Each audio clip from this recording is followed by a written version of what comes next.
Hello guys, আমি এখন এসেছি আফ্রিকার জঙ্গলে। আপনাদের জানাই আফ্রিকার জঙ্গলে সুস্বাগত। আমি এখন এসেছি আফ্রিকার জঙ্গলে। এখানে ভয়ঙ্কর ভয়ঙ্কর বস্তু থেকে হয়েছে। আর যে বস্তু দেখতে পারি এইখানে আমি আসছি। আপনার এই যে আফ্রিকার জঙ্গলে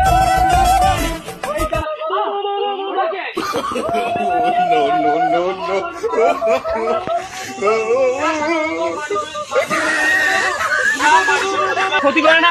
এরা সাধারণত পোকামাকড় পশু প্রাণী খেয়ে বসবাস করে। এরা সাধারণত জঙ্গলে থাকতে পছন্দ করে। এরা সাধারণত মানুষের মতো হয়ে থাকে। এরা কথা বলতে পারে না। এরা খুব করে মানুষকে সম্বোধন জানায়। আর এখানে দেখতেছেন ওটা একটি পাখি। এই পাখিটি সাধারণত গাছে টাছে জঙ্গলে উড়ে উড়ে থাকে, কিন্তু সে উঠতে পারে না, কিন্তু সে ঝাঁপি ঝাঁপি বের হয়ে থাকে। হ্যাঁ, দেখা যাচ্ছে একটু ভয়ঙ্কর পাখি হতে পারে, কিন্তু মানুষের ক্ষতি করে না। এর নাম হচ্ছে লম্বু ইন্টেলিজেন্স পাখি। এই পাখিটি সাধারণত আমাদের বাংলাদেশে নেই। এটা সব সময় আফ্রিকার জঙ্গলে থেকে থাকে। আজ তো আমাদের এইখানে আমার ভ্রমণ শেষ।